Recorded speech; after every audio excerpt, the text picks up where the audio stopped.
Welcome to the MetaView podcast. Hear these non-fungible conversations. They will yield you great knowledge and perspective.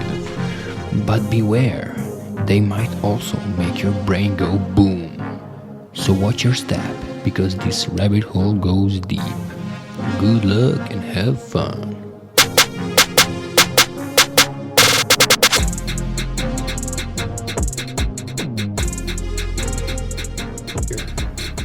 And there we go. We are live. All right. Welcome to the Meta Radio podcast. Thank you. You want to tell us a bit about yourself before we get into the differences between the DDOs and the DAOs?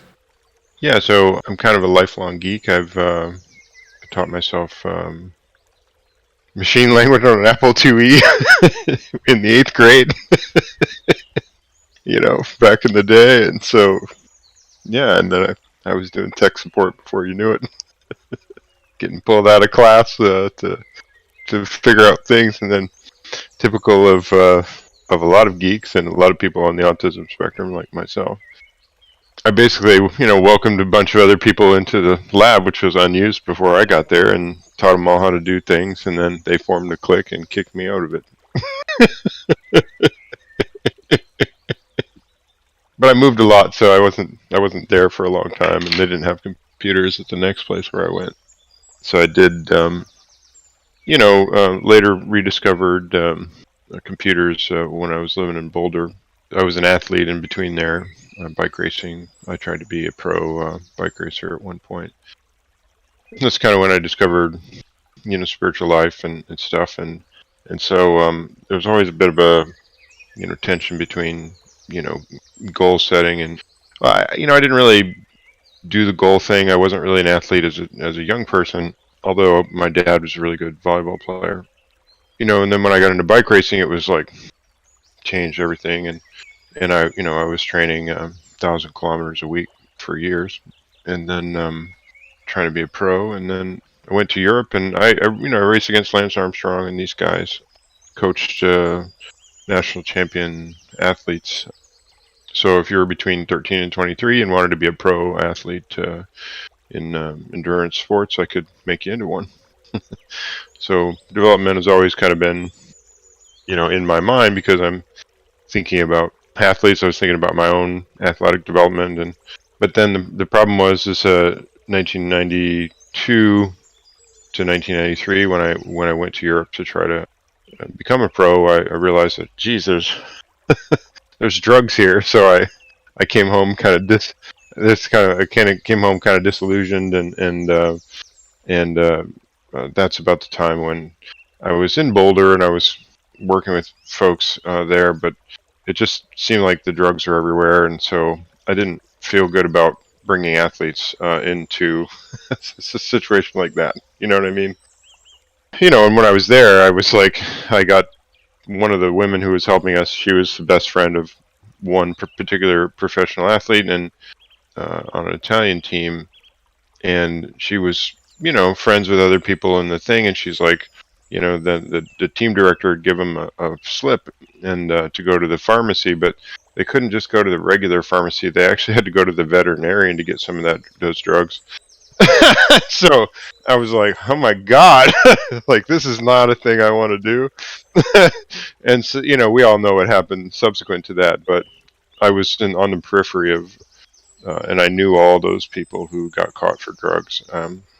So I kind of came back and then went to Silicon Valley and did my stint there until the 2000s. And then, it was a big crash in 2001. I was working at a startup, going for the brass ring. And then I kind of came away also, again, disillusioned, with that.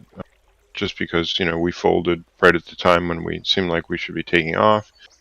Then during my time as a tier 2 phone agent at Apple, I had an existential crisis and went and started living in Hindu monasteries for 5 years. And so then, I learned about the inside myself. And if you can see my video, you can see. Yeah, I love your background. So I actually built this whole yoga studio out of mud and clay and straw, and it's all got the guy who painted that painting taught me about sacred geometry, and the whole building is built with pi and phi and Fibonacci numbers and all kinds of sacred geometry principles, the Vedic square, which is represented here. And so, that some of that geekiness and the yoga stuff sort of come together. So when I'm talking about, deliberately developmental organizations or, DAOs, my participation in the Token Engineering Commons was an accident, really, because I was talking to Sean Anderson from Longtail Financial. A friend of ours rented the building for this Unification Festival some time ago, and I met Sean, and he had a little pitch at the end of his thing about crypto, where he was saying he needed a business manager. I was like, well, that's right up my alley, because I've been a website developer and a graphic designer and other things. I'm a bit of a polymath, if you know what I mean. Like, I do a lot of different kinds of things. I'm currently teaching a master's course on autism as a way to sort of transforming the overwhelm and the othering that you get from the autism spectrum into usable bandwidth, trying to come up with things like that. Yeah, so I've, especially in the last 10 or 12 years, my partner has a gold medal in the Commonwealth Games, a silver medal in the Pan Am Games, and a bronze medal in the Olympic Games. She's out currently protesting the Fairy Creek old growth blockade. So she's retired now officially as of like last week. Yeah, I've lived a very interesting life, and I try to bring that to really broad thinking that you get from thinking about the first principles of the world, and how is your relationship and how does your mind function in relationship with not only yourself but also the things that you see in front of you. And then I've written almost 5,000 answers on Quora about spiritual topics. So yeah, my thing, since my period with learning yourself, you feel a little bit like almost like a light bulb, It's like once you kind of realize there's just so much about yourself that exists, it's difficult to be.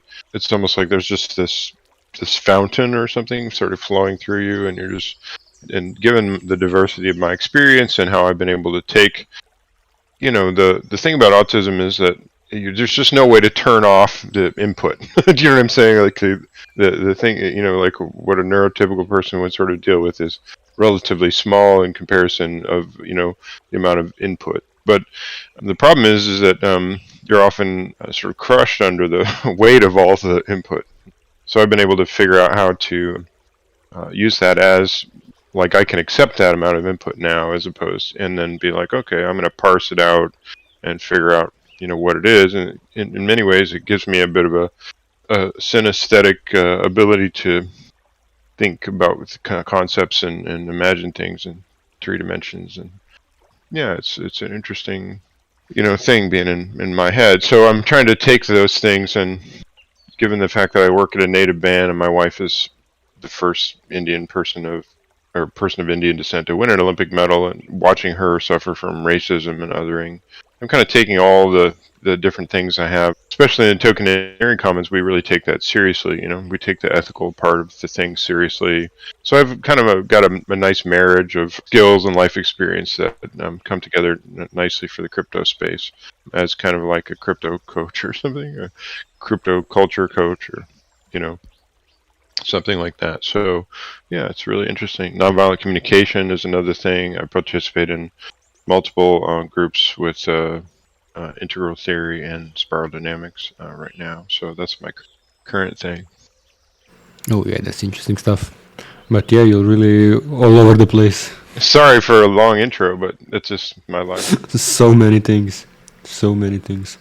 Yeah, I just wanted to give you a sense of like, why is it that I'm interested in development, and why am I in a unique position to deal with that. Yeah, but I wanted to start with the DDOs and the DAOs, but now you mentioned so many other interesting things, like from the spirituality to the autism masterclass. Like I don't know where to start anymore.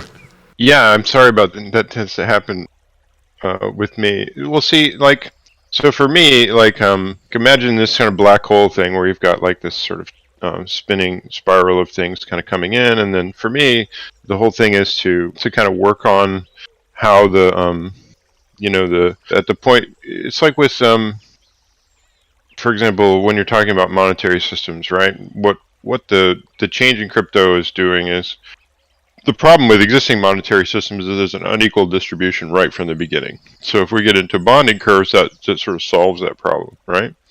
So given that Bitcoin was the first DAO, that's great. But decentralization has problems too. Do you know what I mean? There are a host of different things that happen. There are always going to be a few people who participate more than others. Astra Taylor did some great work on, democracy may not exist, but we'll miss it when it's gone. Her books and her movies are really an excellent starting point for people who are involved in DAOs. And, so between her and Eleanor Ostrom and Ken Wilber, these people are, for me, the most important folks. And then more recently, Leahy and these folks with the developmental organizations. So all of this is seen kind of in terms of transitioning our whole entire culture from the postmodern into the metamodern, right? Are you aware of that transition? Yeah. Some of your listeners might be too. So the whole thing about metamodernism is that it cares about the psychology of the individuals who are participating in it. So my thing is sitting from my life experience, right? My whole thing is what I'm really interested in is you, for example. Like, I would take any individual or any group or whatever, and I'm interested in, like, okay, so here we are all caring about the psychology of the individuals within the group. What does exactly that look like? How do we get from wherever you are to wherever you'd like to be? Both as individuals and as a collective, right? And let's talk specifically about what it is that we do to develop. And this is what a deliberately developmental organization is, as opposed to just a decentralized organization, right? So spiral dynamics and integral theory give you this idea about human development, which is decidedly different than a DDO, but you could definitely take what the sort of Harvard, stuff from DDO, the people who kind of invented the idea of the DDO, and said, let's go look for companies that are, and they found 3 companies, and they did kind of case studies on them to figure out what is it that they do. So the additional wrinkle I'm bringing to this is say, well, what if we brought in spiral dynamics and integral theory to say there are not only behaviors that they do, but these things make sense in terms of the developmental colors, like in spiral dynamics and integral theory. So are you familiar with that at all? Because I can certainly show you a comparative slide about it. I know about it, but I think it would be good to give like a short intro to it for the listeners. I'm going to share. You can send the link, and I'll add it to the show notes. So we include all the mentioned links and resources. They're all added to the post that comes with the podcast. Sure. So there are 2. So just so we can have a conversation about it, hopefully we'll try to be explicit enough about it that people can kind of get the point of it. But on the left here, you can kind of see that there's beige, purple, red, blue, orange, green, yellow, and turquoise, right? And the thing that's interesting about this is that this is not considered to be a hierarchy, it's considered to be a holarchy. And you might have heard that in the past with the folks who are doing that kind of business model, right? They want to create their whole business as a holarchy. So if you haven't seen the TED Talk on that, I'd strongly suggest it. I can provide a link for that later on. But basically, Ken Wilber, who's the biggest brain right now in philosophy, has written over 20 books and has a whole kind of philosophy of everything. He used this spiral dynamics colors that I was talking to you about on the left to create an entire map of human development and all of the different ways in which we sort of express ourselves. And so switching over to the next slide, I like to kind of use this as to tell the story of like an organization. So if you start in the upper left-hand quadrant with the I here, so this is speaking about humans overall, but you could extrapolate from this that if you're engaged with an organization, you're going to start off with an individual or an I, who then would move down into the we, the bottom left, the lower left, and engage with the culture and worldview of that group, right? So the place where you'd find the difference between a DAO and a deliberately developmental organization would be with the individual engaging with the culture and worldview side of the bottom left-hand corner of this thing, right? And then from that, they would construct a social system and mores and different things that they would do, and economic systems, laws, and habits, and so on, right? Moving to the lower right. And then I think it was Terence McKenna that said that we live in a technology is the basically the coral reef of that we extrude. It's the real skin of humanity, you know. And what I think of that, I think that it's this social system and the environment and the economic systems and political orders and laws that actually extrude the products that we're used to seeing, right? So in my work with Longtail Financial, one of the things that I came up with this relationship between, designing a corporate culture, there has to be this inner culture, but there also has to be these things that happen on the outside for the clients who you're dealing with, right?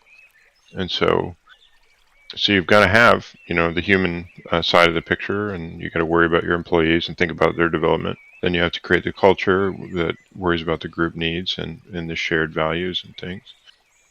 Then you have to think about what is it that you're doing internally with the plans and projects and trying to profit from what you're doing. But in between all of this, you've got the engagement from the I to the we. There has to be, some creativity and participation in art.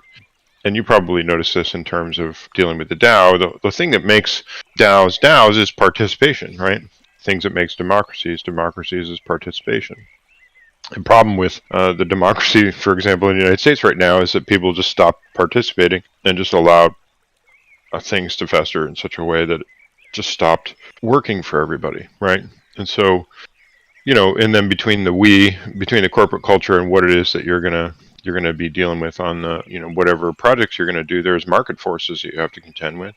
And then between what it is that you've set up as a system and what you actually produce, you have to have a product market fit. So this kind of shows a little bit to, what I was thinking in terms of how to kind of visualize the story of a company in terms of, dealing with development. About deliberately developmental organizations are something else. I'm not participating in that group, but I definitely just love the idea and working on it with the Token Engineering Commons right now. Especially Juan Bell, who you might know from if you're around Token Engineering Commons and all. He did a workshop like 2 weeks ago. Yeah, about the gravitons and stuff. Yeah, so I work really closely with him on all of these high thinking stuff. I brought in the spiral dynamics. I think I was the person who presented the first module of the graviton training and brought in nonviolent communication and stuff into this whole thing to kind of make it easier to, sort out some things and to have, coming from the autism spectrum, one of the things that, for me is important is to make sure that I've got the ability to almost technically understand feeling states, So in nonviolent communication, we have a little map for that, so that we can resolve, conflicts in this way. And taking it further, if you think about what we initially started with, and Juan has a master's degree in conflict management and lives in a country that's got the longest running civil war in history. I think it's like 60 years now. And so he lives kind of immersed in this conflict, and his motivation, he's told me, is to figure out how to, kind of overcome this sort of perpetual conflict which exists, in his country, and as a result in his mind, right? And so from my perspective, I'm really interested in saying, okay, so there's a lack of trust which creates these conflicts. But what if we focus instead on trust creation? Because conflict is what comes out of trust creation. And when you get into trust creation, then you have to start thinking about a lot more things, right? You have to inventory the possible places in which trust can break down. And especially if you're dealing with, the cryptocurrency space, trust is everything, right? If you're going to be creating a product and you didn't think of something, it's going to come popping out and suddenly there's going to be a giant glaring problem. And we've seen that in a lot of altcoins and a lot of organizations, and there's going to constantly be people trying to sort of hack the system, right? But the thing is that you can only deal with things from the developmental level in which you exist, right? If you yourself haven't developed, and/or your organization isn't helping to develop you, then it becomes a problem. So if you're going to go through trust creation, it seems to me that the best way to do that is to be deliberately developmental and to recognize where your own developmental level is. And it's beautiful because we have spiral dynamics and integral theory to give us a very clear map of what that is, you know? And so what you'll actually see is an awful lot of people who are coming into this as strategic enterprise, optimal achievement thing, right? Just, being the expert, being the achiever, right? And a lot of times they'll be like, I'm tired of doing that. What I want to do is get into a social network, doing the human potential thing, and oftentimes you can get into this. Now there are shadow versions of both of these, so you can actually see that the way politics in the United States is, it's on a chord of these three different things. It's the red, blue, orange thing, right? But then, metamodernism kind of exists between this green and yellow side of the picture, right? So from a leadership perspective, you want to make sure you got leaders that in tier 2 here, which is, you can see this break between first tier and second tier, because one of the things about this chart we're looking at is all of the stuff from green down to orange, down to blue, down to red, down to purple, and so on. All of these groups think that anybody who thinks differently than them is crazy, right? They're inherently hierarchical, right? So when I first showed you this thing, you probably thought, oh, this is a hierarchy, but it's not. It's a holarchy in which an individual evolves and transcends and includes the previous things in front of it. So the person who is in pure instinctive things is, when they evolve into the tribal safety picture, they're both of these things. And then they understand. There's also another dynamic here in the sense where the warmer colors are the individual, the I, whereas the cooler colors are the we structures, right? So typically what you're going to do is you're going to ping pong between concern for yourself and concern for other, So, and that's true in tier 2 as well. So when I was going through, I'm basically trying to escape I'm making the bridge now between the yellow and the turquoise here, and I'm trying to handle all the stuff that's left over. So a lot of times when we have sort of emotional issues and stuff, it's left over from this purple stuff, which is typically family, and then you got to process some of that stuff. And when you get older, it starts to really jump out at you.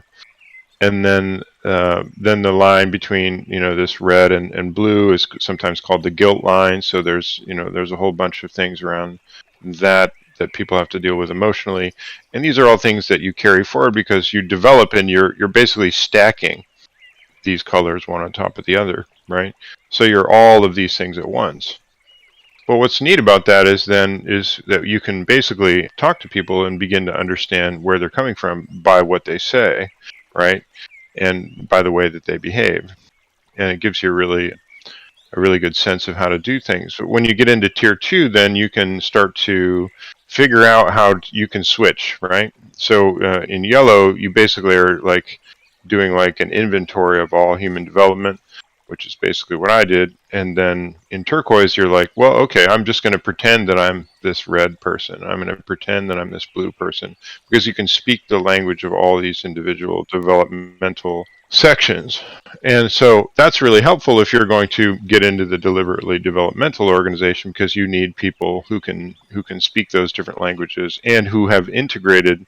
That's the sort of line between yellow and turquoise, is that they've being able to integrate those perspectives. Exactly. Whereas in yellow, you can't really integrate them. You can document them, you can inventory them, but you can't really integrate them.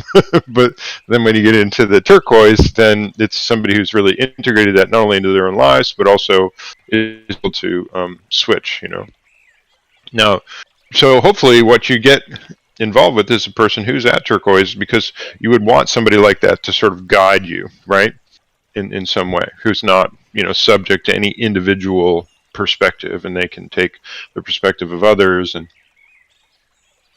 so, yeah, that's basically, I'm engaged right now I've always been engaged in development. Now I've found a kind of existing framework in which I can sort of, work with and, expand upon in terms of, helping the organizations and the places that I'm involved with. And I have to say, I did kind of get involved in the token engineering commons almost by accident because, this guy, Sean, he wanted to hire me as a business analyst. And I was like, well, I won't take this job if I don't have anything that I could offer. So I was like, okay, what the heck is token engineering? I just didn't know. And I missed the entire boat on crypto. It's a bit shameful as a lifelong geek that I missed this. I've known about it for a long time, and I didn't bother to get into it, much to my chagrin now. But anyway, I went and spent 4 days trying to buy some crypto, got some crypto, and then I was like, okay, what's token engineering about? And I found the Discord, and I said, I jumped in there, and thankfully they've got a token engineering philosophy channel, and I just popped in there and listened for a little while, and then I started hearing echoes of nonviolent communication principles and things, and I started making comparisons. And folks like Sebnem, who you may know, kind of welcomed that. And next thing you know, I'm really participating, and oh, geez, they've got a gravity group, and I founded multiple nonviolent communication groups, so I thought that would be good, and so I found a lot of really neat things in this. But it seems to me that the next phase of what DAOs actually want from themselves is to evolve their organizations in a way which is deliberately developmental. Because as soon as you take the scarcity mask off, right, which is what cryptocurrencies do, then you get to be like, well, what if I just wanted to develop? Because oftentimes it's a scarcity mindset that pervades everything, even our own education, that sort of both enables in specific ways but also restricts in other ways. And I actually have an entire talk about decolonization, decolonizing your mind and stuff, so that you can understand the divided thinking that goes into that and work to undo those tendencies within yourself. And I feel like that's the sort of overlaying problem in many things that we deal with, is that that we're completely unconscious about the sort of overall agenda of the culture that we've come up in. And if we're going to create new systems and we're going to be deliberately developmental, we need to understand the ways in which things have been placed upon us, right? And then how is it that regular human beings develop and then make choices with autonomy and agency. So if you've got a distributed autonomy, that means that some of that autonomy is going to come from people like me, who are thinking about things in terms of really high principles and thinking. And it's been great because I have really found a lot of welcoming minds who are eager to hear about this stuff and eager to develop themselves. And now I'm looking to work with individuals and organizations who would like to evolve how the organizations that they participate in treat their employees and their members. And so that's kind of my interest right now. So do you have any questions? Or yeah, so I guess to sum up what deliberately developmental organizations are about, would you say they're about helping people develop themselves and level up? Yeah, and I'll actually send you a link to this thing that we're looking at on the screen, but it actually says it really nicely in this introduction here. It says most leading organizations invest in growing some of their people via supports outside the flow of the normal workday, e.g. executive coaching, high potential programs, mentoring, and leadership development. A new breed of company, however, is committed to development for all, creating an immersive culture for continuous individual growth as a necessary means of achieving superior business results. And when I read this initially, I was like, wow, that sounds exactly like the Token Engineering Commons. That sounds exactly like the Common Stack. That sounds exactly like OneHive. That sounds exactly like everything I know about Metaspace. You see what I'm saying? Like, these are... So my point about this is that it feels to me like the idea of the DAO is very relevant to this developmental framework that we were just talking about, right? Because each of these colors, right, when you move from the I to the we, for example, it comes from a tension that exists where you're like, okay, I can't really develop anymore on my own. What I need to do is go deal with an organization, right? But then the reason why you left the previous color, let's say if we're talking about orange here, which is where a lot of people are these days, right? You wanted to go into this individualistic thing because you're getting crushed with the pure authority structure of blue. Do you see what I'm saying? And so that's kind of where we are. So you're like, now I'm going to go out on my own, but then you tend to overdo that. So you're like, okay, now I need to realize my mistake and get into this, relativistic kind of green development thing, right? So my point about that is that the thing that I was just discussing with you about how people will tend to create a decentralized thing because everything has been too centralized. They're doing it in response to centralization. But then when you become distributed, then you're like, okay, hold on. What are we going to do now that we're distributed? How are we actually going to sort of behave in a way which is not just including everybody, but also including the development of everybody, because everybody's on this, track, and it's really clear this is an extremely helpful thing. Everyone's on this, so how is it that we can recognize and incentivize and give stability and mentorship and other things to all the people so that they can develop from wherever they are to wherever they're going, And each one of these things has downsides. So you also have to have mentors and people who can pay attention to that stuff so that there are specific kinds of conflict that come out of red. There are specific kinds of conflict that come out of, blue and yellow and green and orange and so on, right? And so by inventorying all of that and knowing where people are coming from. So, like, for example, we just did a vision, mission, values thing at the Token Engineering Commons. So a lot of times what people will put in to that is that it's a non-hierarchical thing because they're so sort of sick of hierarchies. They'll be like, it's got to be non-hierarchical. But what you really want is a whole-archical thing because it includes the whole as opposed to being a response to too much centralization. You see what I mean? So you don't want to, as a human being, it just doesn't make a lot of sense to operate out of spite. But we tend to do that. That's anyway, that conflict, that's actually how we progress. We were like, forget that collective. I'm going out on my own. And then pretty soon you're like, oh my God, this, I'm completely lonely here. So I'm just here by myself talking to the wall. Okay, I need to have people around me. Oh, geez, now there's too many people around me. You know what I'm saying? And so it's just... Yeah, just the pendulum swings. Exactly. And so my point about that is that what if we instead just recognize that this happens, and then we talk to everybody and we say, hey, everybody, this is a thing that happens. Now, let's all just collectively work with our development, and each individual can actually see that this is an attitude that you already have in really good collectives. But instead of being explicit, it's implicit. And this is my problem with it. You know what I mean? People need to make those things that they like about what's going on, the things they're not seeing, the things that are implicit. And this is actually a thing that is sort of arises from my work on the, with people on the spectrum too, because being on the spectrum, you have a difficult time when things are implicit, right? You need everything to be made explicit.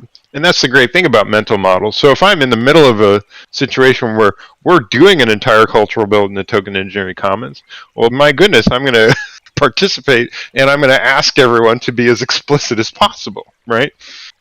But that's what we have to do when we're building cryptocurrencies. This is what we have to do when we're building smart contracts. This is what we got to be. So the nice thing is it's been, it finds a nice audience, right? And so that's what I'm trying to get to is that there are three parts to me that are important about understanding that what you really want is the deliberately developmental thing is just that the decentralization is typically a spiteful response to too much centralization and the punishment of that. And that's just really well documented. I don't need to go into it here. So here we are all decentralized and we've got blockchain. right? So what do we actually do? So what are we doing? Like, so there's an Ethereum, right, upon which we can build all these other Web3 things, right? But we also need a almost like a cultural Ethereum. We need to recognize that decentralization is not enough, right? So with Bitcoin, we got a DAO. And then what are we going to do? Okay, so we built Ethereum on top of that. Philosophically, we need to do the same thing developmentally, right? And so you can just recognize and now there's this huge proliferation of things which is happening on top of Ethereum. But what we didn't typically do, and this is, I think, where, you know, people like Griff Green and Jessica and Livy from the Token Engineering Commons, they recognized that we needed to do this other development stuff, but there's only a few people with that kind of overview. Do you know what I mean? And so in a developmental sort of situation, all of us would be assessing our development according to some mental model. And I'm submitting that spiral dynamics or integral theory could be, you know, one of those, but you know, that way we can all have a shared language with which we can discuss how that development occurs, right? Not just pure decentralization, because one of the things that happens in Green here, there's a well-known sort of feature of Green, which is called the mean green meme, which basically insists that no one is higher than another. Do you know what I mean? It's just like you try to, it's like the tall poppy thing. You start pulling yourself up and out, and they're like, no, you're not allowed. Everyone has to fall in line. You see what I'm saying? So just being, you know, in a social network is not enough, right? You have to align with a complex reality, which is what you get when you get into tier 2 with yellow, and then what you can do is in turquoise and sort of. So I'm interested in sort of driving people, you know, across this tier 2 line, so that then the organization itself can, you know, work from the tier 2 perspective.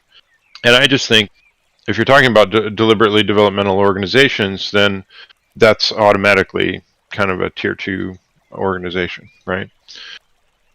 Yeah, so it's my interest to develop people and individuals, but you can also see there are a lot of parallels within masses of people too, right? A lot of people will take this orange achiever mindset and bring it with us, you know, into the crypto space, right?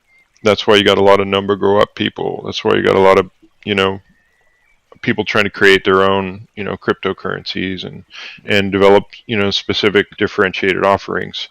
That's all great. And then the way that they'll try to go about doing that is by, you know, collectivizing, right? Which is where the DAO impulse comes from, which is very much a green thing, you know.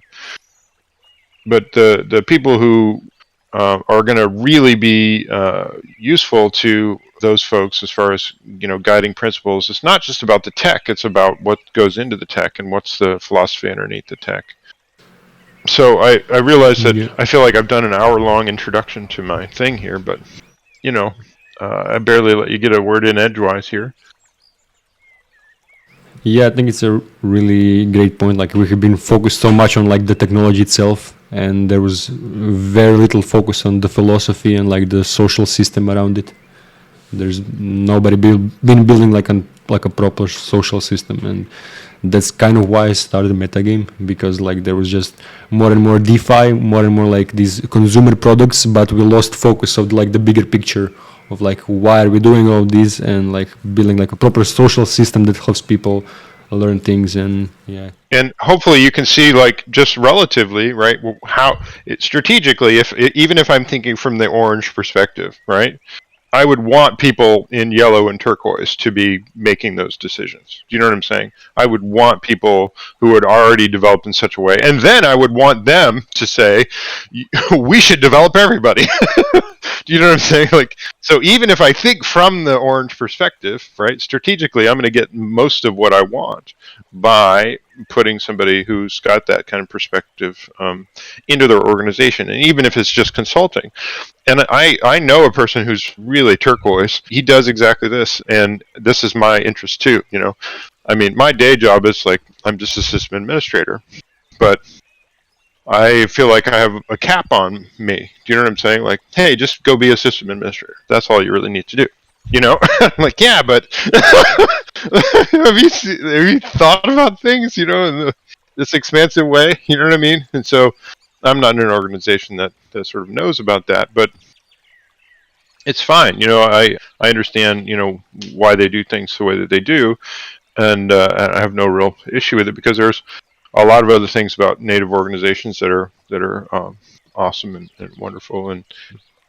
But then, then there's the spiritual side of it too, which is to say, a lot of people, once you get into this decentralized space and you've got people around you who are willing to listen and think developmentally and everything, it starts to feel almost like your conduct is spiritual in nature, and there's a real meaning that can come from what's going on there.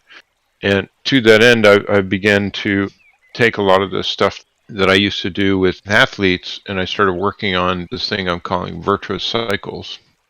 And I'll kind of show you some of this stuff.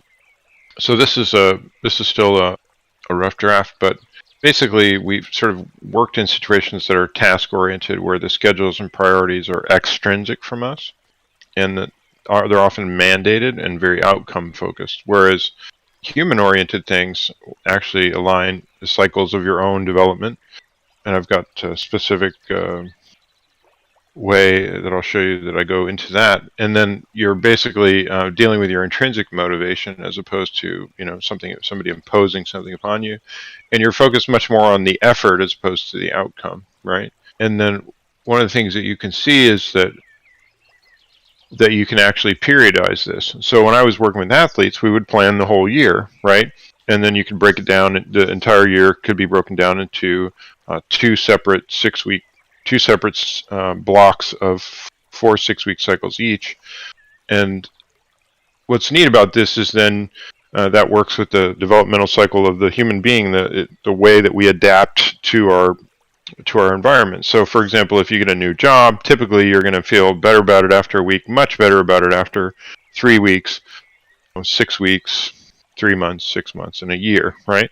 And you tend to feel better, and you'll have this sort of settled feeling, or this is, now I'm finally starting to get it kind of thing. Or if you start an entirely new profession, or you're starting to go to school for the first time, we adapt in these cycles. And so when you work with athletes, you have to harness that, and it creates this kind of feeling of a virtuous cycle where, you can, and I've gone through this myself. Plus there are larger cycles, like 3, 7, 12, and 21 year cycles. And so I basically began to create a systematized series of graphics to kind of talk about, and eventually I'm going to do a workshop on this. And the other thing that this does is that I started noticing that people in this space were dealing with burnout a lot. And I was like, well, I used to coach people to do massive amounts of effort. Like I was on my bike 40 hours a week back in the day, putting out huge amount of effort, but I never got burnt out because I followed periodized structure that would build in rest and enable me to continue progressing without burnout. And so I thought that people in this space could use that kind of thing as well. Yeah, there's no cycles. People just work without no resting. Exactly. And the thing is that you can actually create these virtuous cycles. So I'm working with the people in the master's course on autism that I'm teaching to talk about that too, because for people on the autism spectrum, it's really nice to have predictability, so what's going on from one day to the next, and what your goals are, and to set things up, and it really eases the mind of people on the spectrum to do that kind of thing. And I know that as I've heard it said, the Asperger's is strong in the computer geek world. I know for myself, I just drifted into computers, and it was like, oh, this is easy. So yeah, periodization is my thing. So I've got the different structures all broken down to what their intentions are, and combining that with some spiritual and psychological principles. I've got the whole thing completely figured out, really, and I really only have maybe 2 or 3 more graphics left before I'm ready to start giving workshops on it. I'd probably say, end of May or so. I'm still kind of beta testing the whole thing, to try to give a sense about, hey, I didn't want to basically create all this and say, hey, I used to do this thing with athletes, and maybe it doesn't apply. Do you know what I'm saying? Like, I'm basically in my testing phase at the moment, but everybody I've shown it to is like, "Oh my god, it's amazing!" And if one person is like, she homeschools her kids. I'm putting my kids in this, and I'm doing it myself. And you know what I mean? And so, like, yeah. So I've got some people who are really excited about it. So if you like, I can sort of share that with you personally. Yeah, I was gonna say that like if you need some more people to like help beta test, we can probably get some people in metagame as well. Yeah, that'd be great. So I'm really in a productive mode at the moment. Yeah, the metagame is my game. This is my thing. I discovered spirituality and everything as a result of following this thing, because what happened is that I found myself in a situation where the training was so much more enjoyable, and I was achieving goals and stuff, but I almost didn't care about them, because just the fact that I could be in a process, in a cycle that was so virtuous and so beautiful, that it created like this tailwind feeling, and like I had this tailwind in my life, and then I was kind of going along, and I was sort of just inherently supported not only by my own habits, but the fact that those habits aligned so closely with my own inner neuroadaptivity and things, and so it was just really cool. So Yeah, well, thank you for joining us, and we will follow up about the workshop and the beta testing. And yeah, it was awesome. yeah, that'd be great. So, and like I say, I can talk for hours on many topics, and yoga and other things. And for me, this is all yoga. See, I may start talking about all of this is yoga. It's a way of bringing everyone together. It's a way of making things better. So I'm always trying to think about things in terms of that. So All right, perfect. Thank you for joining us.